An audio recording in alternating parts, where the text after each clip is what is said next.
அடுத்த சம்பவம் என்னால் மறக்க முடியாத ஒரு நிகழ்ச்சி என்னன்னா, எங்களுக்கு இளநிலை பொறியாளருக்கு பார்த்து சிமெண்ட்டினுடைய தரத்தை பத்தி எப்படி தெரிஞ்சுக்கணும் அப்படின்றத பத்தி ஒரு ட்ரெய்னிங் கோர்ஸ் 15 நாள் ட்ரெய்னிங் கோர்ஸ் எங்கள டெல்லிக்கு அனுப்பிச்சிருந்தாங்க. அப்போ வந்து தமிழ்நாடு எக்ஸ்பிரஸ் வந்து நைட்டு 10 மணிக்குன்னு நினைக்கிறேன். 10 மணிக்கு கரெக்டாக ஷார்ப்பாக 10 மணிக்கு. தமிழ்நாடு எக்ஸ்பிரஸ் வந்து டெல்லிக்கு வந்து நைட்டு 10 மணிக்கு புறப்படும். அப்போ வந்து என்னோட சன் வந்து என்ன வழி அனுப்பி வச்சுட்டு வந்தாப்படி. அப்போ அதுக்கப்புறம் வந்துட்டு ஏறி நல்ல ட்ரெயினில் வந்து நான் ட்ரெயினில் அதிகமாக போய் பழக்கம் கிடையாது. ஏன்னா எனக்கு எங்கள் ரூட்டில் திருவண்ணாமலை, கீழ்பெண்ணாத்தூர், திண்டிவனம் இந்த ரூட்டில் ட்ரெயினே கிடையாது. அதனால் ட்ரெயினில் போக வேண்டிய அவசியமே இல்லை, நெசசிட்டி இல்லை. அங்கே எலக்ட்ரிக் ட்ரெயினில் போவேன். தாம்பரம் டு சேப்பாக்கு எலக்ட்ரிக் ட்ரெயினில் போவேன். அதுதான் அனுபவங்கள், ட்ரெயின் அனுபவங்கள். மற்றபடி ஏசி கோச்சில் 2 டயர் 3 டயர்ஸ் இதெல்லாம் போனதெல்லாம் கிடையாது. Tamil Nadu express 2 tyres AC. அப்போ எங்களுக்கு எலிஜிபிள் கிளாஸ் 2 டயர் ஏசி. எனக்கு அப்பர் பர்த் எனக்கு சீட்டு கிடச்சிது. ரொம்ப கம்ஃபர்டபுள், ரொம்ப ரொம்ப ஆச்சரியமான ஒரு அனுபவம். ரொம்ப நல்லா இருந்துச்சு அந்த ஜேர்னி ஆரம்பிச்சு. அது வந்து நல்லா ஒவ்வொரு ஊருக்கும் நல்லா ஒயிட், பியூர் ஒயிட் கிளாத்து தலைக்காணி போய்த்திக்கிறதுக்கு பில்லோஸு, கார்பெட்டு எல்லாமே கொடுத்தாங்க. ஃபுட்டெல்லாம் கரெக்டாக டைமுக்கு வந்துடும். அது மாதிரி போயிட்டு இருந்தோம். அன்றைக்கி நைட்டு இன்னும் ரொம்ப தூரம் ஜேர்னி போயிட்டே இருக்கு. வாரங்களில் நின்றுச்சு. அதுக்கப்புறம் மறுநாள் நைட்டுன்னு நினைக்கிறேன் போபாலில் வந்து மணி 12 மணி மிட் நைட். 12 மணியோ 11 மணியோ தெரியல. அங்கே போயிட்டு ட்ரெயின் நின்றுச்சு. அங்கங்கே எங்கேயாவது ஒரு ஸ்டாப்பிங்கில் தான் நிற்கும். ரொம்ப நேரம் ஒரு 5 ஹவர்ஸ் 6 ஹவர்ஸ்க்கு அப்புறம் தான் நிற்கும் ஸ்டாப்பிங். போபாலில் போய் நின்றுச்சு. நின்றுன உடனே சரி போர் அடிக்குது, ஒரு புக்கு வாங்கிட்டு வரலாம், மேகசின் ஏதாவது அப்படின்ட்டு அந்த ஸ்டேஷனில் நிற்க பார்த்து நான் போயிட்டு பக்கத்துலேயே என்னுடைய கம்பார்ட்மெண்ட் அந்த பாக்ஸ் அந்த என்னுடைய என்ட்ரன்ஸு திறந்து அப்படியே இருந்துச்சு. போயிட்டு புக்கு வாங்கிட்டு காசு கொடுத்துட்டு புக்கு வாங்கிட்டு புக்கை பார்த்துட்டு இருந்தேன். சென்டர் அப்படியே மெதுவாக அப்படியே லேசாக அப்படி திரும்பின ட்ரெயின் மூவ் ஆகி போயிட்டு இருக்கு. ஒரே ஓட்டம் ஓடி போயிட்டு டக்குன்னு கேட்ச் பிடிச்சி, அதாவது பேக் கம்பார்ட்மெண்ட்டை பிடிச்சி ஏறி அது நீட்டாக லென்த் வைஸுக்கு ஃபுல்லாக போகலாம். அந்த மாதிரி ட்ரெயின் அது. ஏறி அப்புறம் போயிட்டு என்னுடைய சீட்டு, என்னுடைய கம்பார்ட்மெண்ட் எது, என்னுடைய நம்பர் சீட் எது அப்படி பிடிச்சி போயிட்டு என்னுடைய சீட்டுக்கு போனேன்.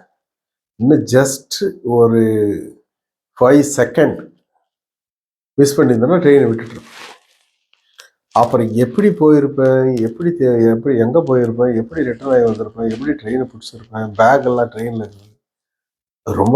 ரொம்ப பயந்து போயிட்டேன். எப்பா தப்பிச்சண்டா சாமி அப்படின்ட்டு நினச்சிக்கிட்டு ட்ரெயினை பிடிச்சி அது மாதிரி வந்தேன். அப்புறம் வந்து அப்படியே போனோம். மறுநாள் 36 மணி நேரம் ட்ராவல். மறுநாள் 7 மணிக்கு அங்கே ரீச் ஆகும் ட்ரெயின். புது டெல்லி. இது நிஜாமுதீன் ஸ்டேஷன் என்ன, ஓல்டு டெல்லி. அங்கே தான் வந்து எண்டு ஸ்டேஷன் தான்.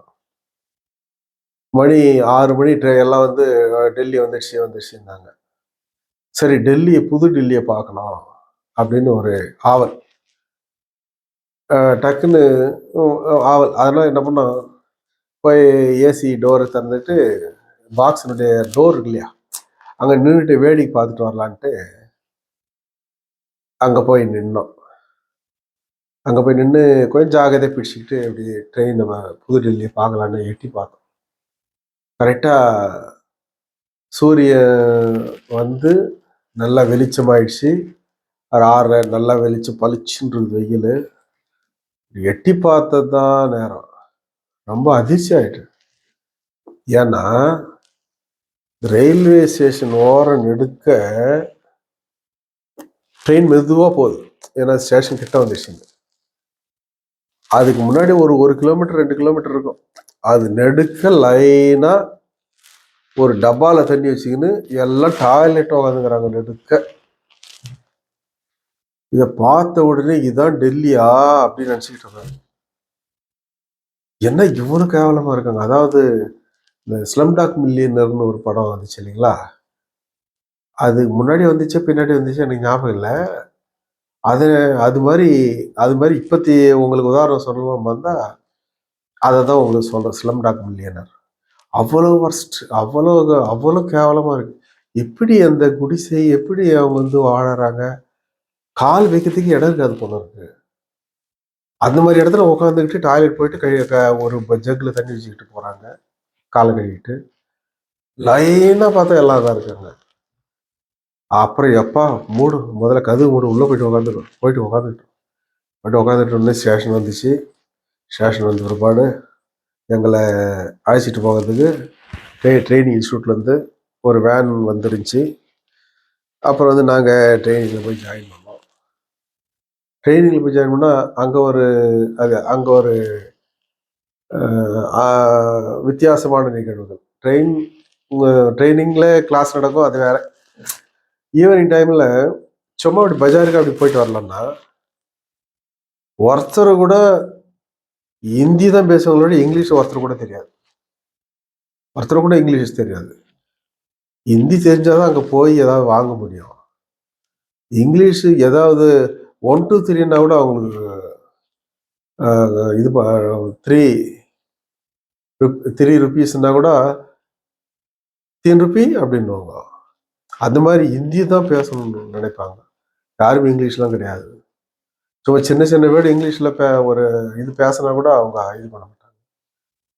அது மாதிரி பார்த்து அப்போல்லாம் வந்து செல்ஃபோன்லாம் கிடையாது. நான் சொல்கிறது 2001 நினைக்கிறேன்.